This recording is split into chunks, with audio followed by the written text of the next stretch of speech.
Hello, and welcome to tonight's CF Discovery Series. I'm Siri Vaith-Dunn, Resource Development Associate for Cystic Fibrosis Research Incorporated, CFRI, and I'm very pleased to be here with you tonight. The CF Discovery Series was designed to make vital cystic fibrosis-related information accessible to the CF community by presenting a diverse range of speakers who are experts in the field. Tonight, we look forward to our presentation on mindfulness-based stress reduction for the CF community by Dr. Julie Desch. I realize that some of you may have tuned in expecting to see Julie Mattel, nutritionist at the CF Center at Lucile Packard Children's Hospital at Stanford, who due to an unforeseen emergency was unable to attend tonight, and she does look forward to presenting at a future Discovery Series date. And with that, I give a very special thanks to Dr. Desch for being here tonight. Before getting started, I'd like to take a moment to thank Genentech, Chiesi USA, and AbbVie for sponsoring tonight's presentation. Their support covers this lovely venue, refreshments, and other program expenses. I'd also like to note that no information presented tonight is intended for a patient's diagnosis or treatment. As always, we urge you to work together with your healthcare team for your medical treatment.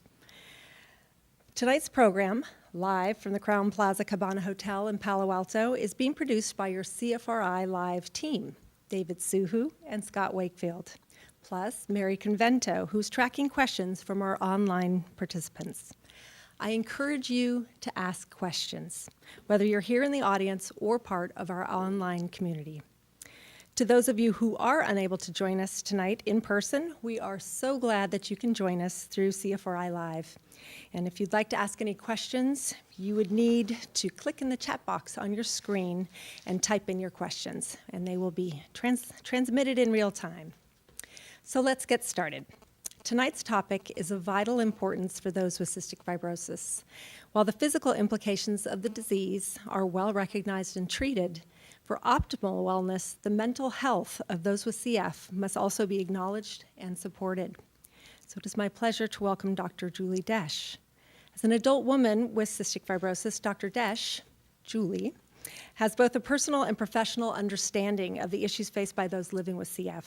Julie is the founder of New Day Wellness and the creator of Sick and Happy, a blog for people with cystic fibrosis who are interested in optimizing their wellness and happiness. After Julie has finished her talk, there will be time for questions. So please help CFRI welcome Dr. Julie Desch.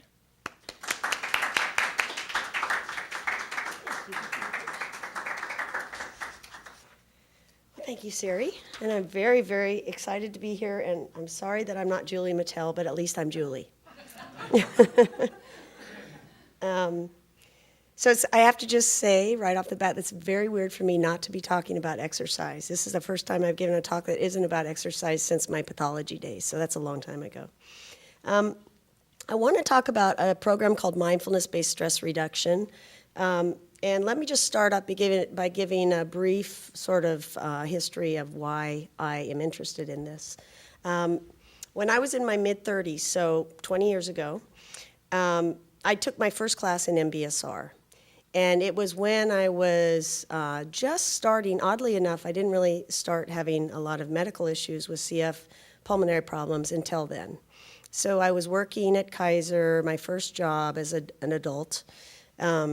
And I started to have I actually had to have my first IV treatment at Kaiser. And I was being treated by an adult pulmonologist who, upon seeing me, one of his first comments was, "You should be dead," which was not really a very nice thing to say. And it all just kind of came down upon me that, wow, I really do have this disease and it's going to affect me. And at the same time, I was having struggles in my workplace, not horrible struggles, but just kind of, it was just a lot of stuff was happening. And I was open-minded enough to go to HR and saw this flyer about an MBSR class. So I thought, what the heck, I'll take it. So I did. It was an 8-week class, and I really, really loved it. I won't say that all my problems just disappeared, but I really kind of fell in love with meditation for the first time and kept at it. I was pretty much an avid meditator there for a while, and then kids happened. And for the next probably about 12 to 15 years, my practice kind of waxed and waned. I didn't practice a lot, but I did kind of experiment with other forms of meditation other than mindfulness. And I kind of kept at it because I knew it was good for me. I knew that I liked the way I felt when I did meditate. And then I had a really good friend who had taken a practicum in how to teach mindfulness-based stress reduction. And she and I were working on a textbook chapter together, so we were hanging out a lot. And she and I decided to create a course that's like a mindfulness-based intervention. It wasn't an MBSR class, but we called it Feeding the Good Wolf. And we presented it to a group in Sunnyvale. It was an 8-week course. And we really just had a blast doing it. So after I did that, I was like, okay, BJ, I'm going to take this practicum. So I took the practicum, and this was in 2009. And it's also an 8-week course, so you're learning how to teach it at the same time you're going to a community class at night. So it's a very long day because you're in class all day and then you go to the night class. But I loved it. And it turned out that the instructor of the practicum asked me to be a student teacher with him for the next community-based class. So that was the fall, I believe, of 2009. And it was a good thing. Actually, it was 2009 that I did the practicum. It was the 2010 when I did the teacher thing. And it was, so right about that time, I started to have probably a perfect storm of stressful events. I grew MRSA for the first time. And at the same time that I grew MRSA, I, of course, had an exacerbation. I had to be treated. So I was having my IV, and I had to go to the practicum while I was having to do my IVs. My dog died. That was horrible. My mother was dying, which is even more horrible. I grew the MRSA. Oh, and then my partner and I decided it was time to move. So we very rapidly put our house up for sale in Palo Alto. While I'm doing the IVs, I'm packing up my house, looking for a place to live, trying to explain to my kids why we need to move. And all of this was kind of just happening at once. But because I was doing this teacher class, and I was actually one of the instructors, I had to keep doing my practice. So I did, and I'll never forget the day. Part of the MBSR program is a one-day long retreat, where it's not really a retreat in the sense that you stay overnight, but it's a 6-hour class where you're together doing mindfulness, different exercises for the entire day. And I'll never forget that class because I was supposed to teach it.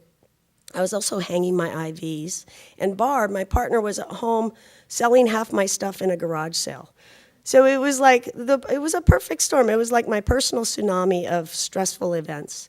And looking back, of course I was stressed. I'm not going to say it wasn't stressful, but I managed to get through it with kind of a balance that I really didn't think was possible. And when that happened, I decided, okay, this stuff really works, and I really need to figure out a way to bring it to the CF community. So I tried. I tried on my own. That was in 2010. Didn't have enough takers. So then I kind of said, well, I don't know if it's going to happen. Then Sue and I talked a couple months ago, and I told her about my failed attempt. And she was like, oh, we can do that. We'll sponsor you. So that's why I'm here, and that's my short story made very long. So when I made these slides, I decided to let my dogs help me. So this is Jackson, and he is saying MBS what? So that's to remind me to tell you what MBSR is. So Barb told me I have to make this very brief because people will fall asleep, but MBSR was started by John Kabat-Zinn back in 1979. He was a Buddhist meditator, but he was also an MIT-trained molecular biologist, and was very interested in kind of bridging the gap between medicine and meditation. So he talked to his colleagues at the University of Massachusetts Medical Center, and they told him that of the patients that they treated, about 10% were actually able to be helped by them. These were, one was an orthopedist, one was an internist, and I think a geriatric physician. Or maybe it was an oncologist, I can't remember. But they said 10% could be helped. About 40% kind of got better on their own, and about 50% they didn't know what to do with. And so John said, send them to me. So he got the hardest cases, basically, at UMass. And being a scientist, he put together this program, which is very similar to what it is now, and he began to collect data and publish about his findings. Now, my MBSR, the very class that he created, is in hundreds of hospitals. It's in schools and prisons and VA centers, and mindfulness-based interventions are in therapists' office, such as there's something called mindfulness-based cognitive therapy, which is used to treat depression. And there is actually a congressman on Capitol Hill named Tim Ryan who is very into MBSR, and he wrote a book called The Mindful Nation. And he's very interested in bringing this practice into government, which would be a good idea, in my opinion. So this is Joey, and she's reminding me to define mindfulness. So the first two up here are sort of operational definitions, and they bring together four very important components of what mindfulness-based stress reduction is. One, or mindfulness, I should say, not the course, but mindfulness itself. One is the intending part, so actually doing this practice on purpose, having the intention to sit and do something. The second, very important, is to attend, so the attending part, and that means pay attention. To pick something, and there are different anchors that we use, and actually intend to attend to that anchor. And then, of course, the in the present moment part is very important because the present moment is always changing, so you sit and you pay attention to whatever it is in the present moment as the moments change. And then finally, the last part, and probably the most difficult part, is the concept of being non-judgmental about your experience. So if you just listen to your mind for a few moments, you'll know how constantly we're making judgments about everything that we like or don't care about. It's just a constant stream. So when you're doing a mindfulness-based practice, you sit, you intend to attend to a certain thing. Often you start off with the body because it's easy or easiest. And you pay attention in the present moment as various sensations change, come and go, and try to do it without judgment. Then the last thing is sort of a more full definition that Jon Kabat-Zinn gives, which is a way to live your life as if it really matters, being in the present moment with open-hearted presence and kindness toward yourself. It's a definition I really like. This isn't my dog, although I have one who would probably do that if I set him up properly. So in the MBSR class, there are two different types of practices. There are the formal practices and the informal practices. The formal practices, and they're introduced sort of sequentially as you go through the 8-week program. We start with the body scan, and which is basically either sitting or lying. Most people like to lie down, and just move through the body with our awareness, part by part, and feel whatever sensations are present. And also notice that thoughts and emotions come up, but when that happens, you just notice it and bring it back to the body. So it's a very sort of relaxing type of practice that people tend to like, which is why we start off with that one. Then we move into mindful breathing, and then in week 2 and 3, we start adding some gentle yoga. And this is not the, like vinyasa yoga where you're sweating in a hot room. This is extremely gentle. And the intention of the yoga poses in mindfulness-based stress reduction is simply to be with your body as it moves in a very gentle, non-aggressive kind of way. So it's not like it's an exercise class. And then we move on and work with walking meditation, and then move on in the final 4 or 5 weeks to extend the formal sitting meditation. And the last thing we learn in week 8 is a loving kindness meditation. And then the class also includes informal practices. We start off with mindful eating, and we're going to do a little mindful eating exercise tonight toward the end of the talk. So you'll get an experience of what that's about. And you at home, if you're listening and want to take part in that, I urge you to go find a tiny little morsel of something tasty that you like. A raisin is good, or a craisin, or just a piece of dried fruit, or a piece of anything, really. Just get it ready for the end of the talk. We also try to get people to bring mindfulness to their daily activities, such as washing dishes here, or something as simple as taking a shower. So everybody go back to this morning, or an hour ago, if you're like me, to when you took a shower today. Who really felt the water on their skin, or smelled the soap in their hair or on their body? Good. Kristen did. So oftentimes what we find is that, you're in the shower, and the whole, day is played out in front of you, or in your mind as you're taking a shower.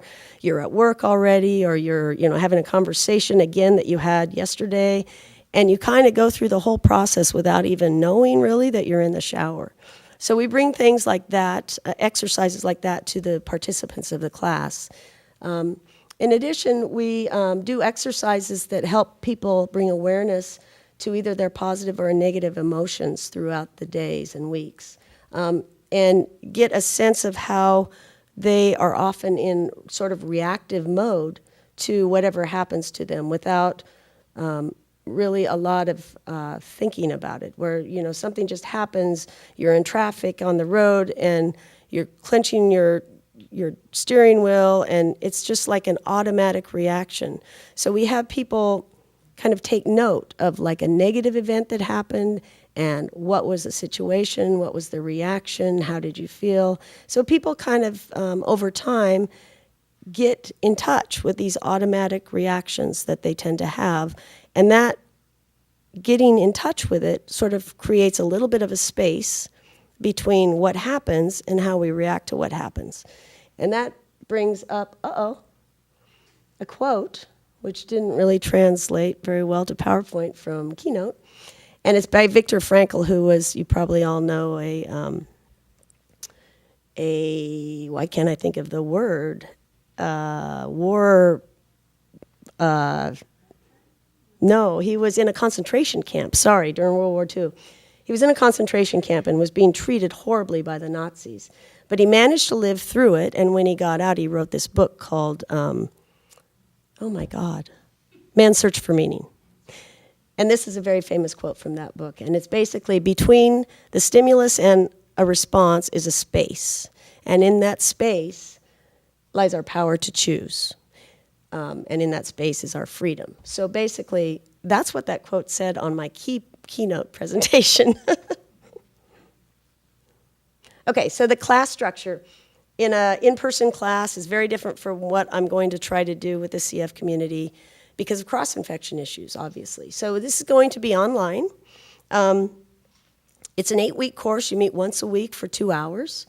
There, like I said, is a day-long retreat that's usually between week 6 and 7, where in an in-person class, you'd go and you alternate a sitting practice with a moving practice. So a formal with a more of a mindful movement practice. And it's 6 hours long. In between, there's a mindful eating at lunchtime. So how we're going to bring that to an online community is going to be interesting. And it's going to be, I'm actually thinking of taking, because this has been done online successfully, and I'm thinking of taking the course just to see kind of how that part is done. When you're in the live class, we do what's called noble silence. So nobody speaks to each other, and nobody actually makes eye contact with each other. If you're an introvert, it's like heaven, because you just, it's just a day of being with yourself. In a room with, 100 other people if you're in this in-person class. So it will take some finagling and trying to figure out how to do this in front of your own laptop or desktop at home, but I'm positive it can be done, and I know we can do it. So in the 2-hour classes during the week, what happens usually is you start off with a formal practice. We usually spend 30 to 45 minutes of a formal practice, and then move into a mindful movement for 30 or so minutes. And then we break out into small groups to discuss how the practice has been going that week. And then we go into a larger group to, again, discuss how the practice is going and also talk more about these informal homework assignments that people are doing during the week. And yes, there is homework. It's not a lot, but we do ask people to commit to practicing at home at least 30 minutes a day.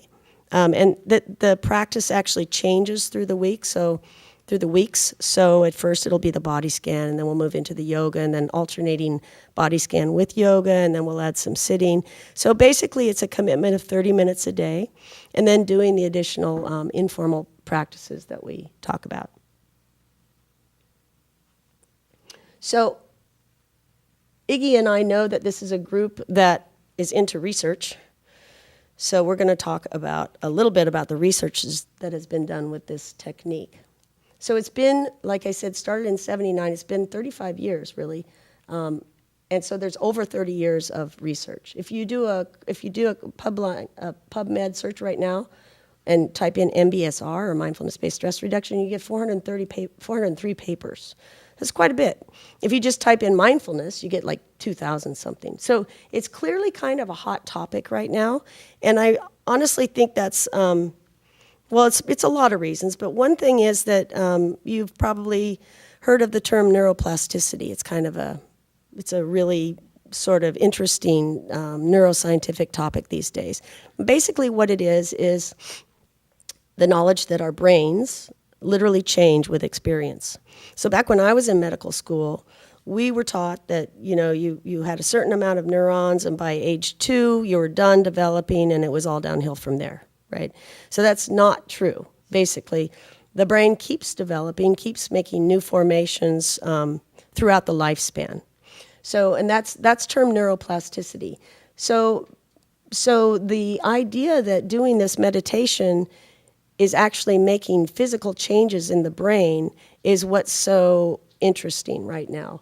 One of the preeminent researchers in this is Sarah Lazar, who wrote a paper in 2011 that showed that the brain actually changed. It grew in certain areas and shrunk in other areas so they did pre and post studies with different neuroimaging techniques and of people who took this MBSR course.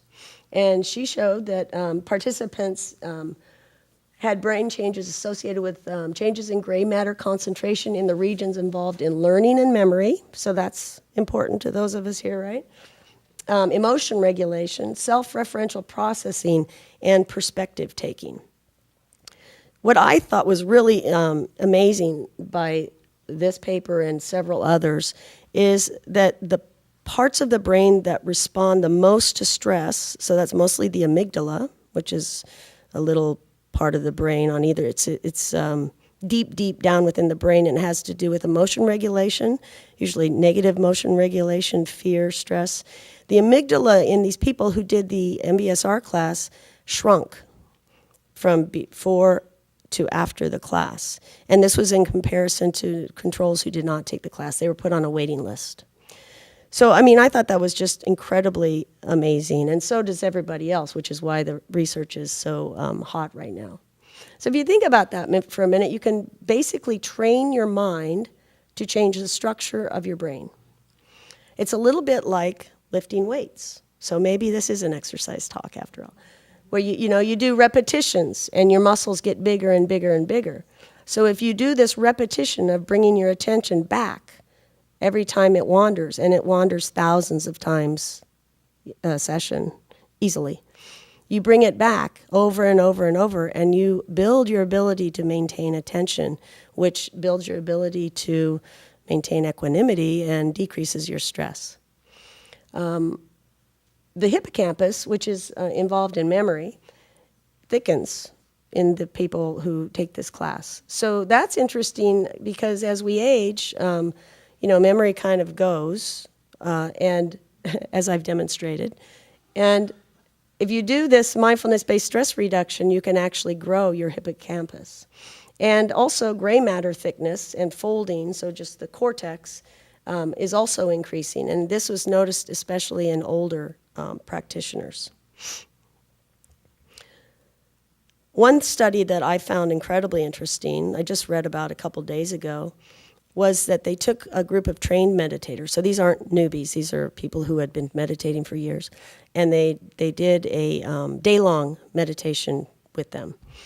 And they drew blood before and after. And what they found was that they actually decreased gene expression of certain pro-inflammatory markers throughout the course of the day.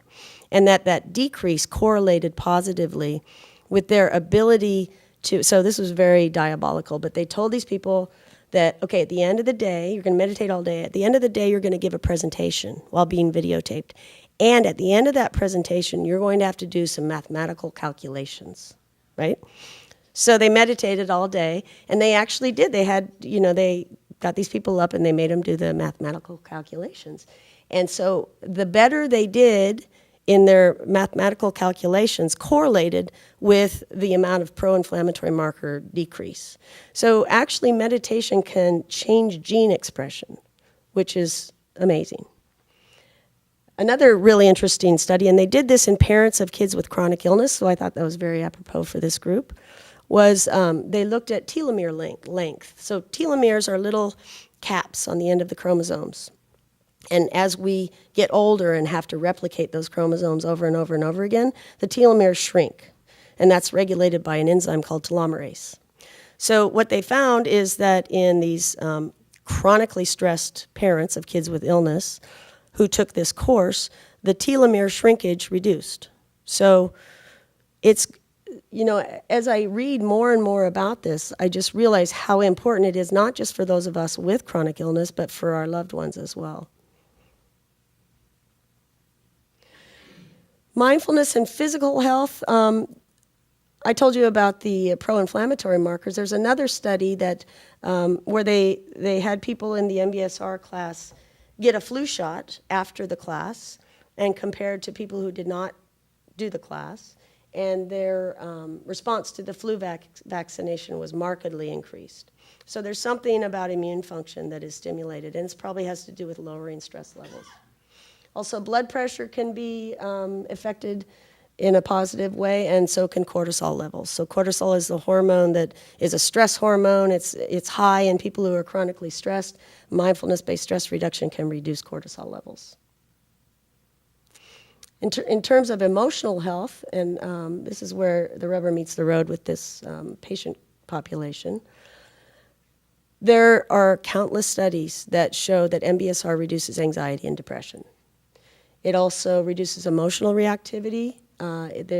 People are better able to regulate behavior. And there's promise in treatment of addiction and eating disorders as well. And in almost every study, there's an increase in subjective well-being in people after they've taken this course. So Wiley thinks this is a lot of letters, and if you knew Wiley, you would understand that it is to him.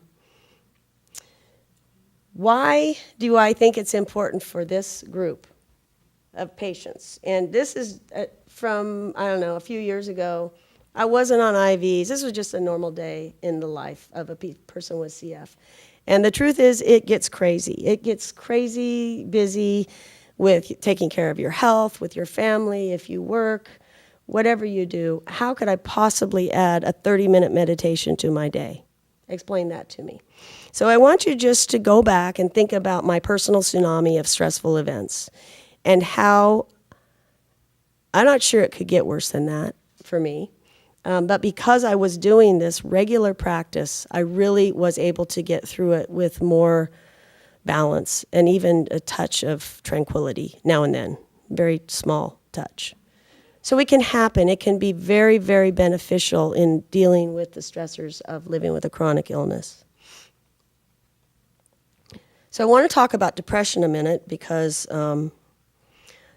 depression, the statistics about depression and CF are depressing. A 2014 TIDE study just came out, which was authored by Alexandra Quittner and her colleagues. And the TIDE study stands for the International Depression Epidemiologic Study.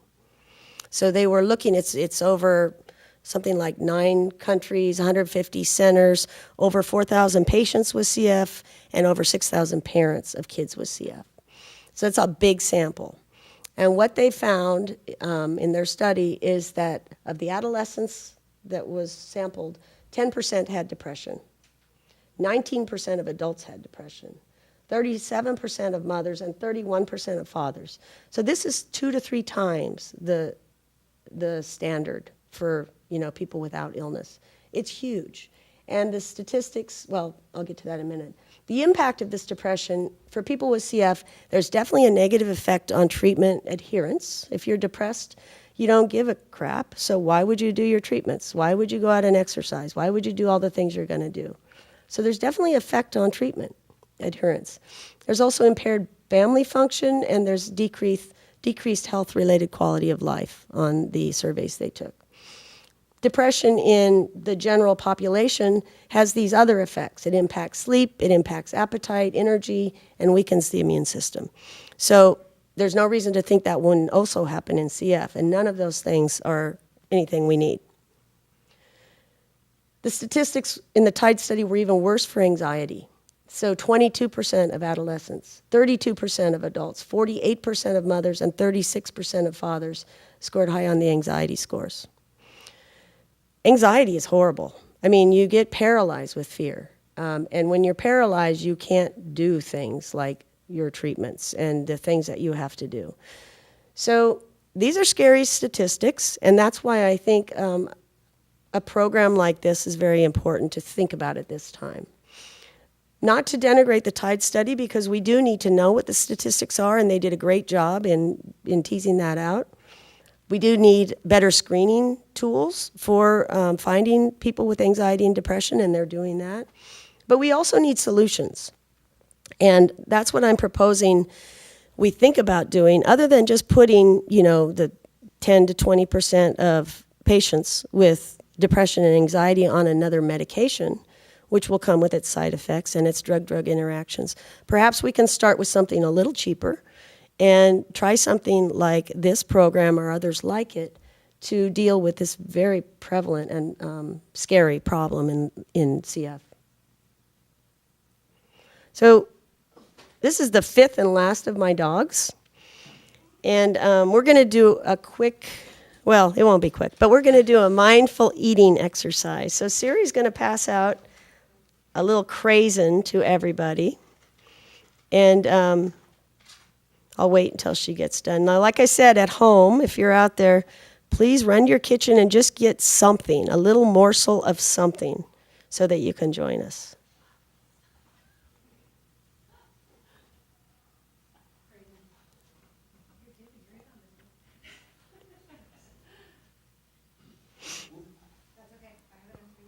Don't eat it. Don't eat it yet. That's Cookie. Yeah. She is the smallest, and she is the boss. 8 pounds of pure terror. All right, do we all have a craisin? So this is something that we'll bring to the people who take the course. So basically, we're going to learn what it means to be mindful by just eating a raisin, or in this case, a craisin, because I don't like raisins, so I didn't buy them. So the first thing that I want you to do is just silently hold your little morsel and look at it and tell me what you see. Just don't be shy, just... Okay, lovely color. What else? Facial expression. It does. Rob, did you take your medication this morning?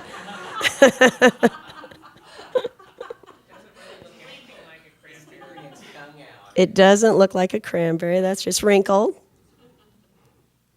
What else? It's glossy. Glossy. Okay. It's sticky. All right. All right. Now just kind of feel it. Like just move it around in your fingers and tell me what feeling, what sensations you get in your fingers. What does it feel like? Squishy. Squishy? Soft? Recently alive. Okay. You see a little stem there? Anybody else? Sticky. Okay. Dried. Good. Okay, now bring it up to your nose and just smell it.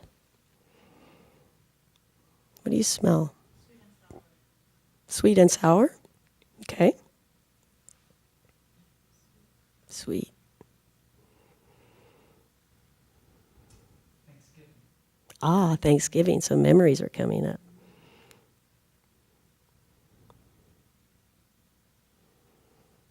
Like morning, Okay. morning of the day. Yeah, so it's evoking memory, thinking.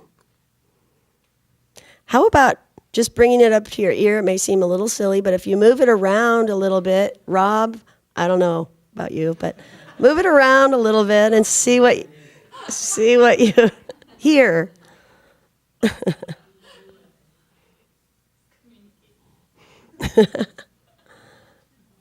It's quiet. Can anybody hear anything if you move it around? Okay. Okay, so there is a sound. All right, now don't eat it, but just bring it to your lips and put it in your mouth. Don't chew yet. Just put it in your mouth, and I'm not going to ask you to speak now because your mouth is full, but but just imagine and remember for later, like what thoughts come up. Like maybe you hate these things, maybe you abhor them, or maybe you're really looking forward to chewing it, or maybe you're thinking about, I don't know what. But just be aware of what comes to your mind when you're moving this little morsel around in your mouth. Maybe you want to be chewing it right now. Maybe you want to spit it out. And then go ahead and just slowly and mindfully chew the craisin and notice what happens in your mouth.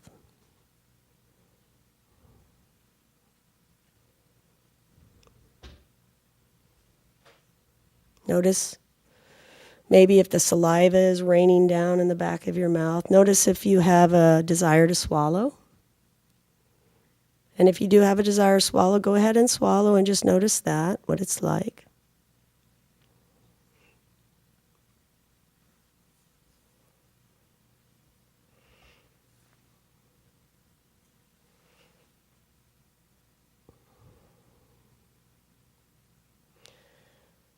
And now imagine if you, in the morning when you went to breakfast, ate this way for your entire meal.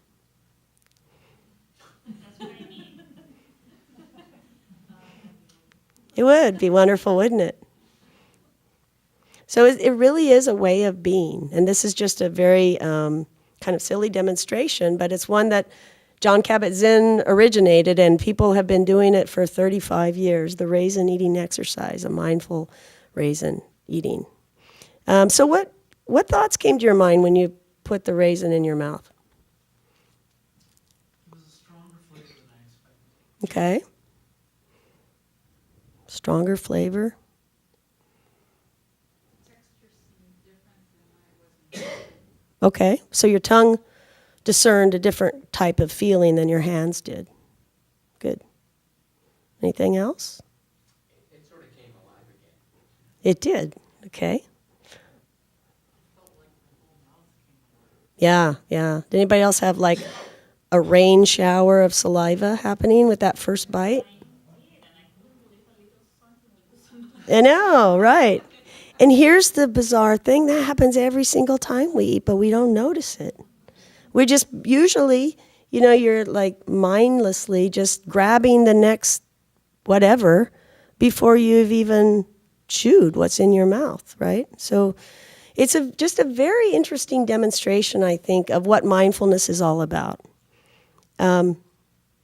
So with that, with that, I want to open it up to any questions you might have about the course or about MBSR or about anything.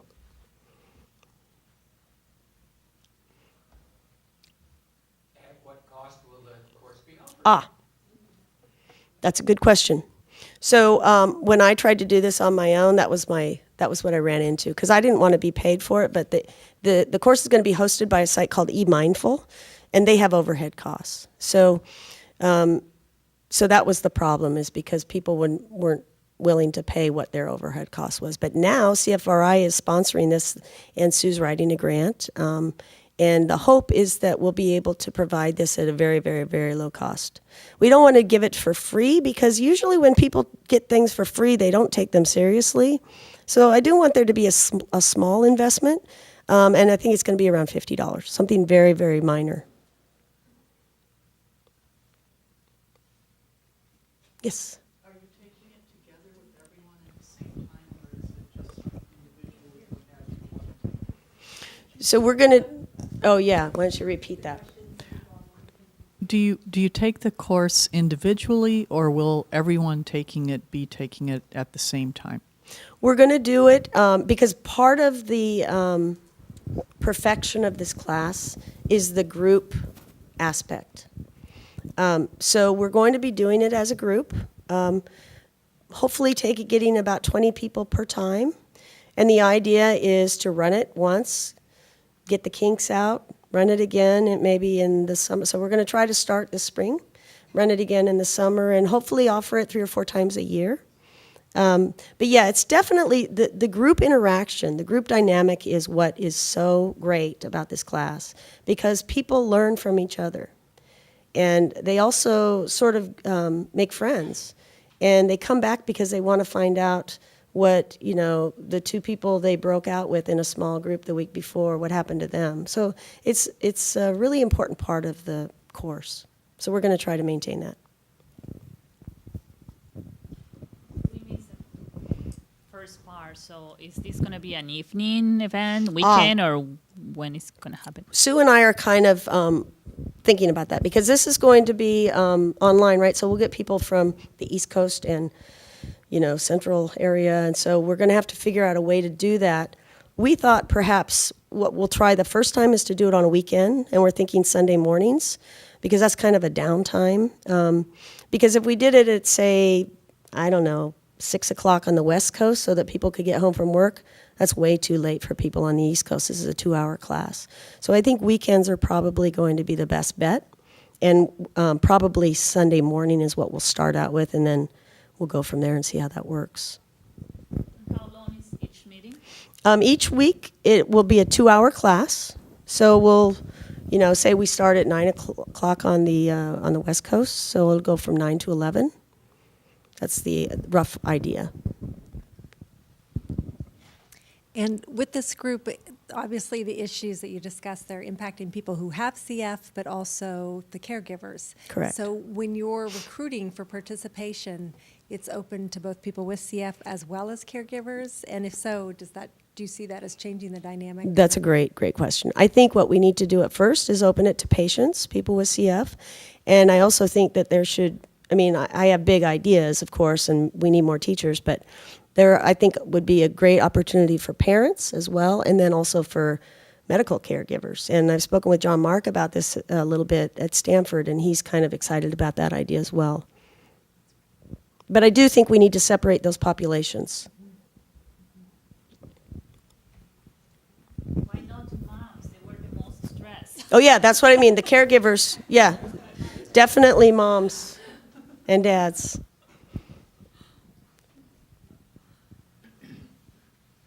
Is there, Kristen? What age do you see people being able to do this? You mean how young? Mm-hmm. So interestingly, some of the MBSR, well, I will say the mindfulness-based interventions are done as young as elementary school. There's also a very, very big group of people who are working with adolescents. So I think it can be done for sure in people who are adolescent age. We may need to bring in some specialized help to work with younger kids. But I see no reason why adolescents couldn't take part. Could I ask, is it going to be recorded or basically documented in some way? That's a good question, and that's kind of a HIPAA issue. I'm not sure that we're going to be able to record the sessions.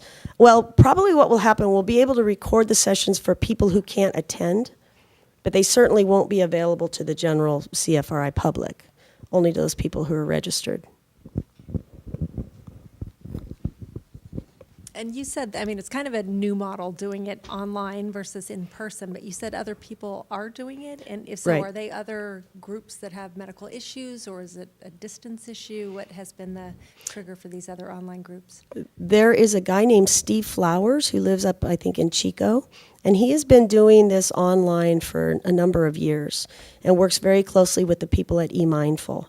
And he takes people, it's not a specific disease population, it's just, he takes people from geographically pretty much anywhere.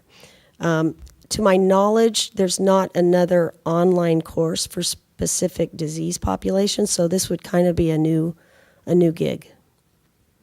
It's exciting. It's a whole new model. Yeah. Is this similar to the class that is offered by the Palo Alto Medical Group? I'm sure it offer is. in different areas? Yes, because different hospitals offer this course Okay. in person. Thanks. I have a comment and question from someone online. First, regarding the demonstration, she said she had a burst of flavor. And her question is, do you listen to music while you meditate? That's a really good question. So, and I forgot to bring this up. As part of the course, what I'm going to do is either I'll create an MP3 of myself guiding the meditations, the body scan, the sitting meditation, and the sitting and lying yoga, or we'll use one that's already been created by Bob Stahl, who's the guy that teaches the teachers. So it is a guided meditation that we listen to. By about the 7th week of the class, we try to get people to sort of break away from the tapes so that they don't need to listen to me. I sound like I'm old. From the MP3, so they don't need to use it once they've kind of learned what to do. But no, I don't listen to music when I meditate. People do, and I don't really have anything against it. But the idea of mindfulness is to really be aware of what's going on in your body and with your thoughts and emotions. And I wouldn't want the sounds of the music to interfere with that, especially if there are lyrics. But part of one of the anchors that we use in a sitting meditation is sound. So it's possible to use music or just use the sounds in the room or outside of the room and have that be your focus of awareness. Another question. Someone here mentioned about how parents are also stressed. And you also mentioned how it would be ideal to have the groups, different sessions for different groups. So if there is one open for parents who have loved ones with CF, how would one find out about that program? I would say follow up with Sue or David at CFRI because, we're going to have to be rolling this out a little bit slowly because these are 2-hour classes that meet every week and there's only one of me. Maybe I could bring in some of my friends who also teach and see if they'd be willing to donate their time as well. And then we could do a little bit more than just one class at a time. But then we also have to pay for that. So that's kind of a complicated question, and I'm not sure at this point how to answer it. I just wanted to comment that perhaps from my personal experience, the group needing the most is young mothers of young kids. Yes. Because when this is new to you, in my personal experience, my daughter is 5 now, and I am not over, but I feel a little bit more balanced than the first years of her life. Everything was very difficult. So I think that group of people will be a great target to help. I agree, definitely.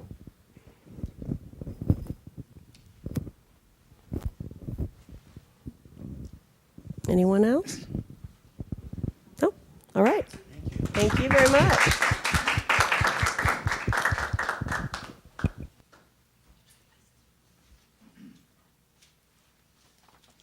Thank you, Julie, for that incredibly fascinating presentation that is relevant for everybody. I mean, even the non-CF community, but particularly for people with CF and their caregivers. So thank you very much.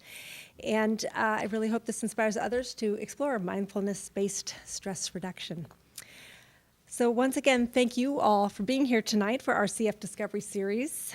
Each of our topics touches on the needs of our CF community, and we hope that our speakers have provided you with some options and choices for this journey. And a special thanks once again to our sponsors, Genentech, Chiesi USA, and AbbVie for sponsoring tonight's CF Discovery series. And just a reminder to all of you in the room to please not leave until you've filled out an evaluation form from tonight's presentation. That really helps us to know how we're doing and helps our sponsors to know how important this series is. And from all of us at CFRI, we look forward to seeing you at our next CF Discovery series, which will be held on February 10th, 2015. We'll have to get used to saying that number. Thank you and good night.